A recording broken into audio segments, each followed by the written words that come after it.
నిరీక్షణ prayer house మరియు centre సంఘముల తరపున ప్రభువైన యేసుక్రీస్తు నామంలో మీ అందరికీ నా శుభాభివందనములు.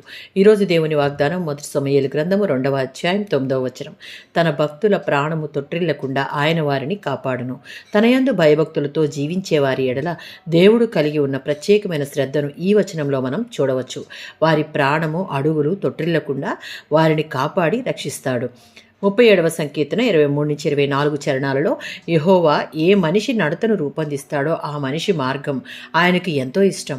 ఆయన వారితో ఉండి వారిని అన్ని సమయాలలో వెన్నంటి ఉండి కాపాడుతాడు. ఒక్కోసారి పాప విముక్తి రక్షణ పొందిన వారు కూడా పడిపోయేందుకు అవకాశం ఉంటుంది.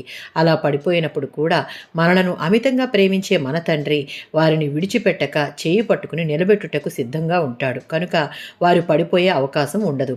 91వ సంకీర్తన 11-12 చరణాలలో దేవునితో నిత్య సహవాసం కలిగి ఆయనలో వేరుపారి జీవించే అనుభవం మనం కలిగి ఉంటే మన మార్గములన్నిటిలో మనలను కాపాడుటకు దేవుడు తన దూతలకు ఆజ్ఞాపిస్తాడు.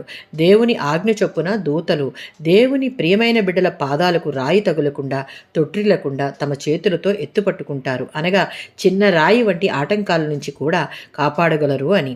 121వ సంకీర్తన 3వ చరణం. స్థిరమైన మరియు దినదినం విశ్వాసపు స్థాయిని లేదా పరిమాణాన్ని పెంపొందించుకునే విశ్వాసులను తప్పటడుగు వేయనీయడు. ఎందుకు అంటే మనలను కాపాడువాడు కునుకడు నిద్రపోడు అని వాక్యం సెలవిస్తుంది. ఇంత గొప్ప దేవుని ప్రేమ, శ్రద్ధ, భద్రత, కాపుదల మనపై శాశ్వతంగా నిలిచి ఉండాలి అంటే ఆత్మీయంగా దినదినం ఎదుగుతూ దేవునికి ఇష్టమైన మార్గంలో కష్టమైన దేవుని శక్తిని పొందుకొని నడుచుటకు ఇష్టపడాలి. ఆమేన్.